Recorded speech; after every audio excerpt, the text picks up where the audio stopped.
Oh my gosh, my Google ads aren't working. My ads aren't working. I don't know what to do about Google. It sometimes can feel incredibly overwhelming. And to a certain extent, I get it because that is exactly why I pick up my phone and why I work to serve you. Today, we're going to be talking about why your Google ads aren't performing and how to fix it. And what's so funny about this is I was literally had this entire podcast planned out and then Google made an announcement. And so I went ahead and adjusted the entire script to make sure that it fits because I think it is something that is really going to help some of the businesses that are listening to this podcast. So let's get into it. Hey there, welcome back to the Google Ad Strategy Hub. I'm your host, Sarah, and if you are a business owner who's been throwing money at Google with little to show for it, you're in the right place. I get messages every single week from frustrated business owners saying things like, I'm spending $2,000 a month in Google Ads and I'm barely getting any customers, or my ads aren't getting clicked, or my ads are getting clicked, but nobody's buying.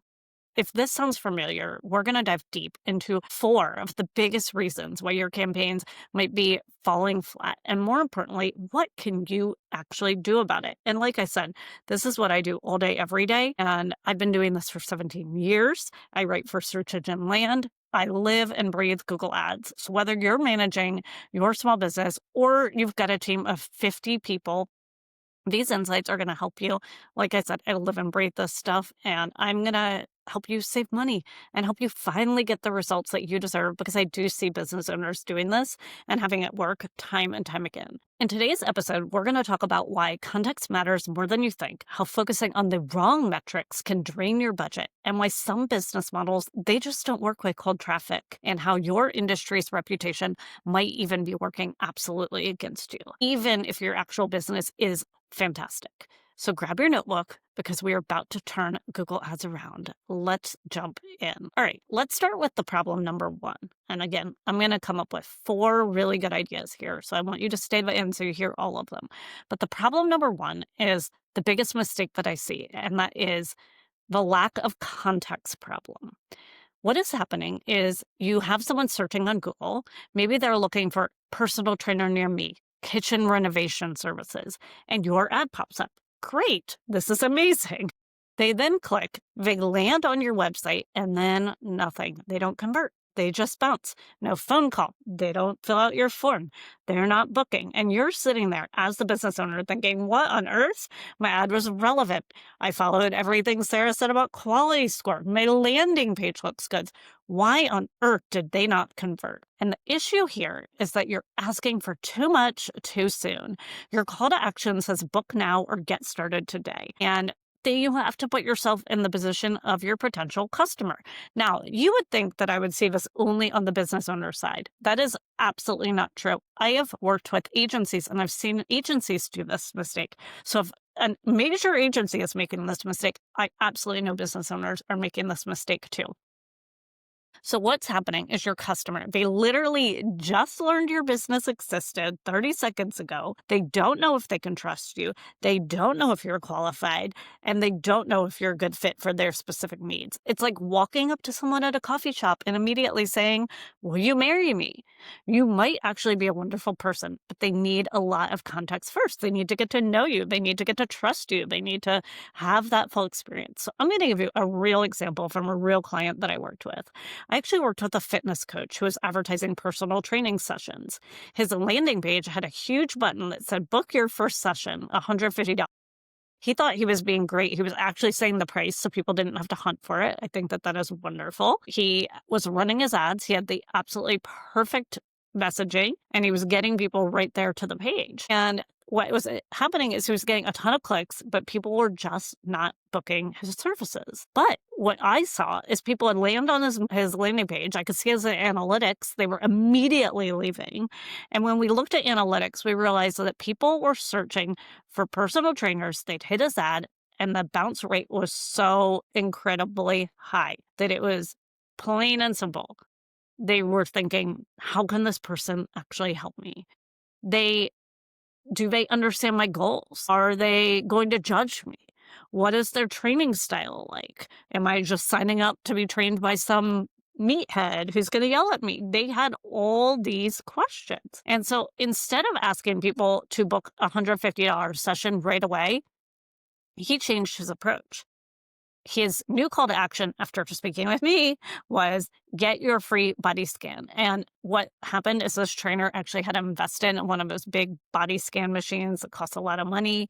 And what ended up happening is he would bring people into the body scans and they would say, "Oh my gosh, I had no idea you XYZ, you specialize in this. Oh my gosh, I came in for this free scan. I had no idea that you were so good with this type of training." That is where he learned everything that I talked about above and all those questions his clients had. But he wouldn't have really ever understood that unless he had offered that free body scan, got them in the door, understood what their real goal was, how much they wondered if he could help him. And he didn't really understand that he needed to be explaining that in person and how he could help. So guess what happened? His conversion rate went from less than 1%. I mean, it was practically zero, let's just say it, on his website, to over a 25% conversion rate. So people search for personal trainer, they come in for the body scan, they meet him, they talk to him, they get to know him, and they're like, yes, be my trainer. This was absolutely amazing. So same ads, same traffic, but now essentially we're asking for something that made sense given the context of where these people were in their buyer journey. So here is the key. Match your ask to your audience's readiness level. If somebody has never heard of you before, don't ask them to buy a service like personal training that is a highly one-on-one personal service. Don't ask them to buy a $2,000 service. Ask them to take a smaller step. Maybe it's downloading a guide. Maybe it's signing up for a tour. Maybe it's signing up for a webinar. Maybe it's scheduling a free consultation. The rule of thumb that I use is this. The more expensive or personal your service, the more context people need to be ready to buy. And if it's a $10 product, maybe it's an impulse purchase. If it's a $10,000 service, you better believe that they need to get to know you first. Now, let's talk about the second mistake. And again, we're going to have 4 solid mistakes along with the big announcement that Google made towards the end of this video. So with number 2, you're focusing on the wrong metrics. And this one's sneaky because the metrics that you're obsessing over might actually be working against you. I see this all the time with my owners that are reading a lot of Google Ads content, right? They're getting content from here and there for everywhere. And then all of a sudden, what they're going to do is they're constantly focused on one metric that they read an amazing blog about. So the one that I'm going to take, and I'm going to roast this metric to death, is the impression share. Gosh, I love impression share, but it's a great example. So I've had a business owner that will say, Sarah, my impression share, it's only 60%. I need to increase bids. So my ads show I have 95% impression share because they read it in some article somewhere. But here's the thing. Sometimes you don't want all that traffic. You don't want that impression share. Let me explain with a story.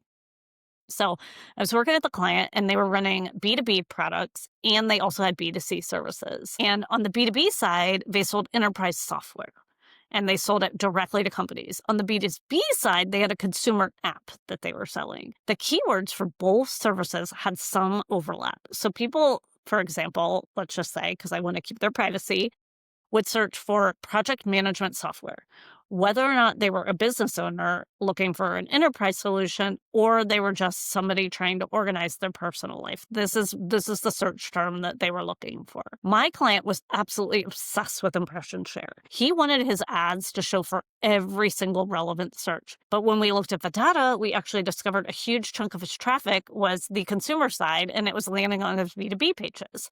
And the B2B traffic was landing on his B2C pages. And so B2C visitors would see enterprise pricing and immediately leave, and the B2B visitors would see the consumer app and think, wow, this isn't professional enough for our company. So his impression share looked great, but his conversion rates were terrible, and he was wasting a ton of money, thousands of software every single month on relevant clicks. So the solution, we actually reduced his impression share very, very intentionally on the business side. We got extremely specific with our keywords. There was going to be that overlap. We knew the overlap would be there.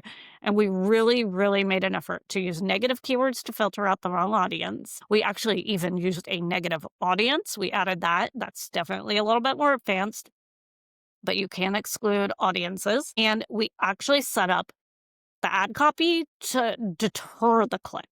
So we knew, yes, we would take a hit on the quality score there, right? Like that is going to happen. But we made sure that we wanted B2B buyers clicking on those ads. So we purposely used a little bit more technical jargon to deter that click. And again, did not worry about the impression share because we didn't want to take all that impression share. We wanted the B2C side to cover those terms.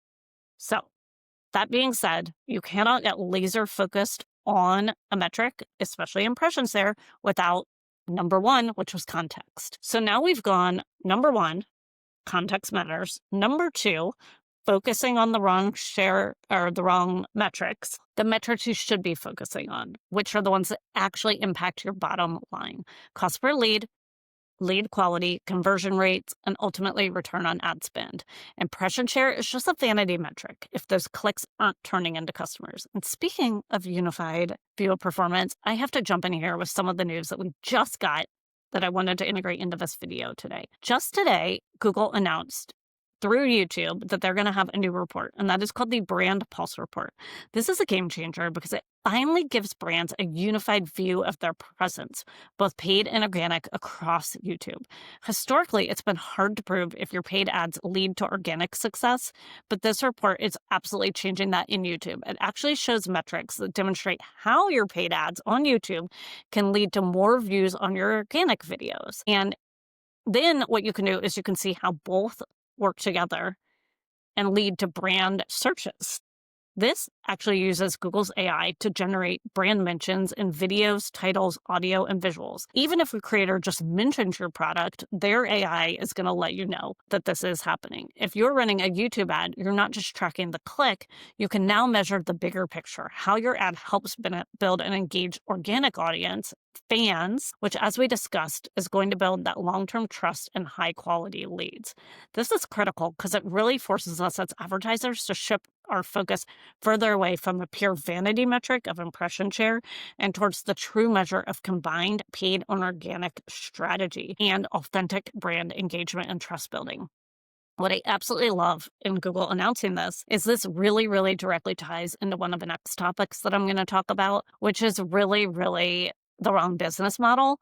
And it's not necessarily the wrong business model, but what it is, and this is mistake number 3, and it might sting a little bit, but it's some business models don't work well with Google Ads. So this is a little bit different than saying some business models shouldn't use Google Ads. This is saying some business models just don't work well with Google Ads. And what I'm talking about is when you have a product, and this is with a lot of startups, where you're trying to sell directly to cold traffic, meaning people have no idea that they even want this or that this solution exists. So I call this the headache medicine on the internet problem. And think about it.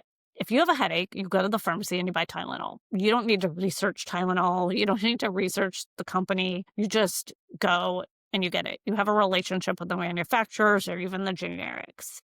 You just need your headache to go away. But most businesses that come to me, especially, they're not selling a headache medicine. If it was that simple, it'd be running they'd be running ads and living their best life.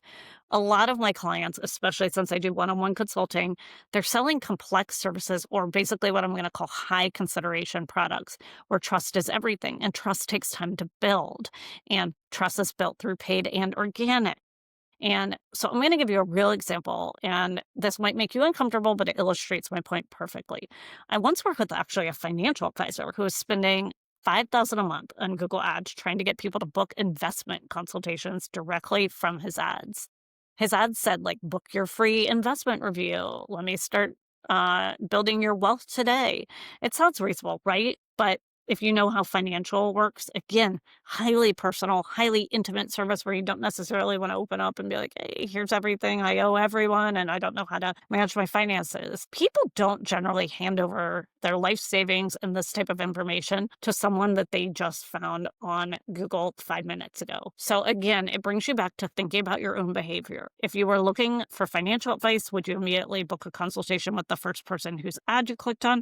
Or would you need to research them first? Or like I'm doing, I am a very personal, high-touch service. You don't just call the Google Ads person down the block. You call the person you trust. Would you maybe reach out to someone who had built a huge YouTube video all about financial advice, who maybe is running ads? who now has more metrics to judge if their ads are feeding their organic channel. See the advice above? It all Google's thinking about us. Think Google's thinking about us. That being said, maybe you'd read some of the articles, watch some of their videos, check out their credentials, see what other people say about them. And long story short, after this, my clients' conversion rate, when they came to me, their conversion rates were just terrible because they were asking people to take that huge leap of trust without any reason to trust him. So what did we do? We changed strategies. Instead of getting consultations directly from Google Ads, we focused on building trust first. This is a client I actually turned away and said, on your social, work on your organic, work on that first. And then I advised him that he could supplement with Google Ads and offer a free guide and investment mistakes that are costing you money. And he actually did that. He actually spent some money towards some free products. And I think it absolutely paid off for him because what he was doing is he was using that as a lead magnet. So what we did is I actually worked with him, set up an email sequence. I'm not an email specialist. I referred that out and he shared helpful advice, showcased his expertise, and included testimonials from happy customers. So in integrating these channels and he was somebody who was offering tremendous value, right? So he had social going, he had organic, he had an email sequence. And after what was happening is the clients were coming to him after receiving all this value and later on they would book consultations. So what in the end, his cost per lead actually went up because again, he's spending more money to drive people to something that wasn't booked now. But long term, his business was set up better and his lead quality improved dramatically because these people were really, really warm. And for his stats were that he went from a 2 to 15% close rate. He was making way more money through his Google Ads, even though his metrics on the surface looked way worse, like he was spending money to send people to something free. So here's the thing. If you are in a high trust industry like finance, healthcare, legal, home services, even I've seen this, and absolutely my industry, marketing, people need to feel confident before they'll hire you. And that confidence can't be built with a single click or an ad click. Google now has a solution. That doesn't mean you can't use Google Ads for these businesses. It just means that you need to adjust your expectations and your marketing funnel, like I explained above. And shameless plug for Google, they're helping you here. So main takeaway here is instead of trying to get that sale immediately, focus on getting permission to continue the conversation. Now we're going to talk about the fourth and final reason your Google Ads might not be working. And this one's tough because it's often completely outside your control. And I call this bad category press. This is absolutely different from bad reviews about your business. This is when your entire industry has a reputation problem and it's affecting how people respond to all businesses in your space, including yours. So let me paint a picture with a dramatic example. Imagine you're trying to advertise cruise vacations right now. I don't know if anyone saw Poop Cruise on Netflix. It was when the cruise ship breaks down and passengers are stuck at sea with broken toilets and no air conditioning, and it was just really not the best situation. Suddenly, no one wants to book a cruise, no matter how amazing your cruise line might be. This is bad category press, and it happens more often than you'd think. I see this constantly in industries like solar companies because of the high-pressure sales tactics from bad actors. Online marketing agencies. If you have been around my space, people have been burned by gurus promising overnight success, which I don't tell you on this channel, do I? Home security systems because of their aggressive door-to-door sales practices. You often also see this in extended car warranties because they robocall everyone. So even if your business does operate with complete and total integrity, you are fighting an uphill battle with the negative associations people have with your entire industry. So I had a solar installation company that came to me, and immediately I was thinking, oh no, this isn't going to be good. But they were struggling with their Google Ads. They had great reviews. I took the time to get to know them. They had competitive pricing. They had great quality installations, but their conversion rates were terrible. People would click the ads and just wouldn't fill out the contact forms because they didn't want to be spammed after and all this stuff. And if you are one of those types of companies that also has the aggregators in your space, I could do an entire video on that as well. Needless to say, with this client, what we did is we dug deeper. We discovered that people were incredibly scared to fill out their form, as I just said. They'd heard horror stories about the high-pressure solar sales tactics and the bait-and-switch pricing and companies that disappeared after installation. Even though this particular company was absolutely nothing like that. Potential customers were lumping them in with bad actors. So what did we do in their ads campaign? We addressed the elephant in the room head in. And if you listen to my Reddit story, you can hear people on Reddit complaining about this industry. Instead of ignoring the reputation, we tackled it directly in our messaging. New headlines, no high pressure sales tactics, transparent pricing, no hidden fees. Been in business since 2015. Over 5,000 local references available. We even created a landing page specifically addressing common concerns about solar companies. We actually had an entire section where we directly tailored it by saying no sketchy practices, because this company was actually targeting younger people with newer homes in a very specific demographic. And we tried the term sketchy because we knew that it would be a little different and it would go with the demographic that they were looking at. And it just worked out in their favor. These results were absolutely incredible. Our conversion rate tripled because we were acknowledging what people are already thinking.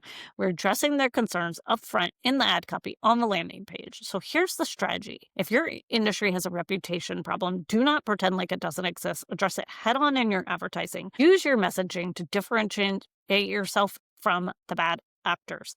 This means emphasizing transparency, showcasing your credentials, highlighting your local roots, offering guarantees that address the concerns. The businesses that succeed in industries with bad press are the ones that acknowledge the problem and clearly communicate. Don't only acknowledge it, make it funny, make it real. Tell them explicitly. So here are your takeaways. Let's wrap this up with some concrete steps that you can take to start fixing these problems with your own Google Ads. First, contextualize the problem. Take a look at your landing pages. Ask yourself honestly, why am I asking people to make this big of a step? What can I do? If they've never heard of you, you want to take a moment and ask if that makes sense. Second, the metrics problem. Log into your Google Ads account and look at your search terms report. You might be shocked at what you find. Absolutely consider the metrics. Make sure you're looking at conversion data, not just clicks, CTR, and something like impression share, like I talked about above. And third, the business model problem. Be honest about whether your service is a product that people just buy right away, or if it's something that they just need to get to know you better and date, so to speak. And then fourth, the category press problem. Do research in the industry, spend time on Reddit. I did a whole video about it, and understand your industry's reputation and confront it right there, right away, without any questions. Before we wrap up, I want to remind you, Google Ads success isn't about following a perfect template or absolutely copying what works for someone else. It's about understanding your specific audience, your business model, and your specific market conditions. The strategies we talked about today, addressing context, focusing on the right metrics, matching your business model to your marketing approach, and overcome industry reputation issues, aren't just Google Ads problems. They're business problems that show up in your advertising loud and clear. If you're struggling with any of these issues, don't get discouraged. Every business owner that I've ever worked with has dealt with at least one of these challenges. The difference between success and failure isn't whether or not you encounter these problems, it's how quickly you identify them and adapt. I'd love to hear about which one of these resonated most with your situation. Leave me a comment or connect with me on LinkedIn. I read every single message, and I often feature listener questions in future episodes. And hey, if you're feeling overwhelmed with all of this, remember that you don't have to figure it out alone. Whether you work with me or anyone else, make sure that you realize that. And remember, I book coaching calls, subscribe, and follow along. Next week, we'll dive into more strategies that can help you reach the right people at the right time, even in competitive markets. You won't want to miss. Thanks for listening to another episode of the Google Ads Strategy Hub podcast. I'm Sarah, and I'll talk to you next week.